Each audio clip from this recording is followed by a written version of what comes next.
Դե չանցկացրեցին Ես արդեն արձագանքել եմ այդ մասին, ինձ ընտրությունների հաջորդ օրը, որ Ծառուկյան Գագիկը հենց մի հատ էլ պետք է մատաղանի, որ չանցնի, որովհետև այդ 5 ձայները, որ անցնել, ինչ էր ստացվելու էր հետևյալը, որ մեծամասնությունը ԿՊ-ն չէր ունենալու 3/5, անընդհատ 3/5-ով ենթակա հարցերի որոշումների ընդունման, օրենքների ընդունման համար անհրաժեշտ էր լինելու մի քանի ձայն գողանալ կամ դրա համար բարգավաճ է կա եւ չեմ բացառում նաեւ այլ կուսակցությունները մշտապես դառնալու են բոքսի տանձիկ հետեւաբար իրենց կարծում եմ իրենք հələ պետք է մատաղ անեն որ չեն անցել բայց այնուամենայնիվ չեմ կարող ասել այդտեղ իրականում ինչ է տեղ ունեցել ես անկեղծ ասած մանրամասն չեմ էլ հետեւել թե ընտրական գործընթացներում ինչ է տեղ ունեցել հարցը որը ես չգիտեմ ուզում եմ հարցնել մանդատների վերցնել չվերցնելը կեղծ օրակարգ է թե կա երկու դեպքում կա տրամաբանություն բայց ես հակված եմ նրան որ մանդատ ստացած քաղաքական ուժերը լավ էլ վերցնելու են որտեղ իրենք չվերցնելու դեպքում այլ օրակարգ չունեն ասելիք չունեն մեր հանրությանը եթե իրենք չեն վերցնելու շատ լավ կլինի այդ չվերցնելու կարգը կբացատրեք ինչպես չվերցնել ընտրական օրենսգիր սահմանադրական օրենքը շատ հստակ կարգավորում է ընտրական ցուցակում այդ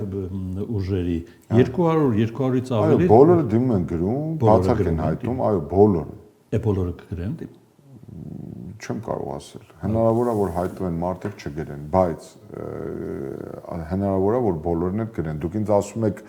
կարգավորում է ընթացակարգը ես ասում եմ ընթացակարգը հետեւյալն է ընտրական ցուցակում ներառված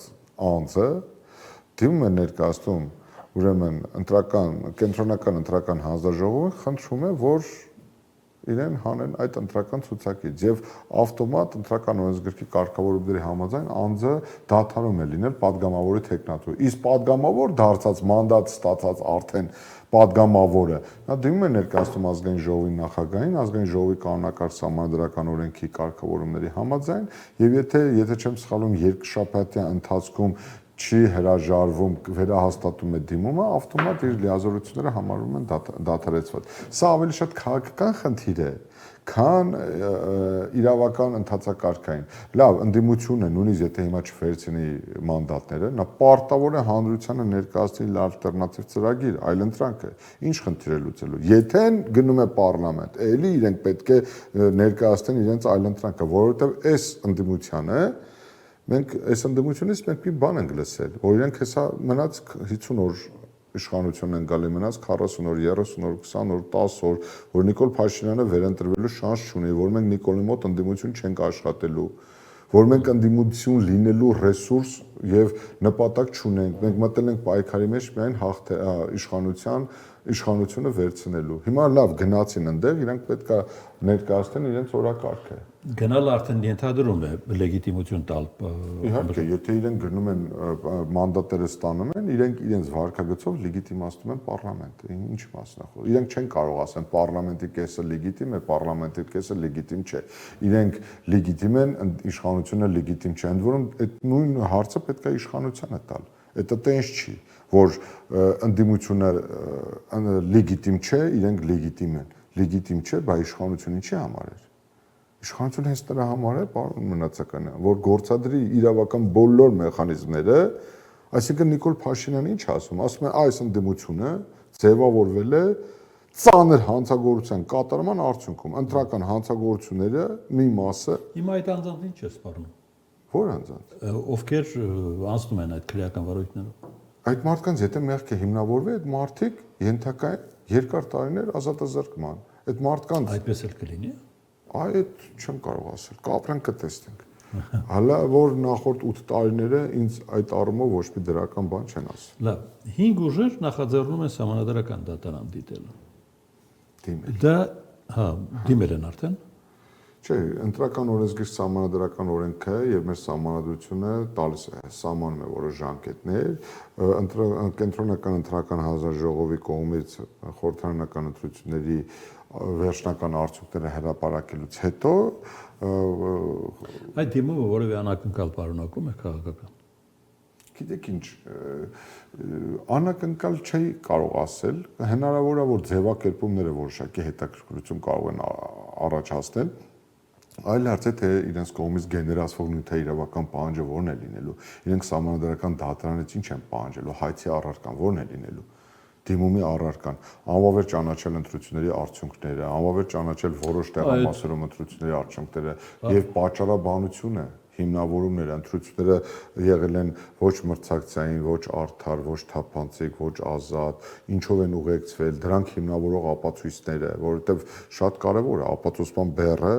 կրում է այն սուբյեկտը, որը ներկայացրել է այդ դիմումը։ Հիմա դիմող կողմը ես շատ ուրախ կլինեմ եւ շատ ուշադիր պատրաստ եմ ընթերցել այդ հայցադիմումը, թե ընդ որում իրենք իրենց նյութայիրավական պահանջը ինչպես են հիմնավորում, որ խախտումներն են ըստ իրենց, որ խախտումներ եղել են, պարոն Մնացականյան, դա աներկբա է, աշխարհում դուք չեք գտնի մի երկիր, որի ընտրական գործընթացում, այսինքն հնարավոր չլինի ընտրական շատ այդտեղ կարևոր է, որ դիմող կողմը հասնի նրան, փորձի հիմնավորել, որ այդ խախտումները ազդել են ընտրությունների վերջնական ելքի վրա։ Օրինակ իմ համար շատ կարևոր է, ես էլ եմ ուզում ստանալ այդ հարցի պատասխանը, թե ինչ է տեղի ունեցել վերջին 5 տարվա ընթացքում, որ մեր երկրի 730,000 անձ քվեարկել են Նիկոլ Փաշինյանի օգտին։ Ինչի համար։ Ես ուզում եմ ստանալ այդ հարցի պատասխանը։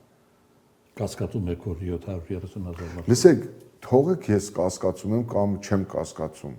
որովհետև բայց ես ուզում եմ հասկանալ պատճառը։ Քվեարկելը պատճառ։ Հա։ Այդ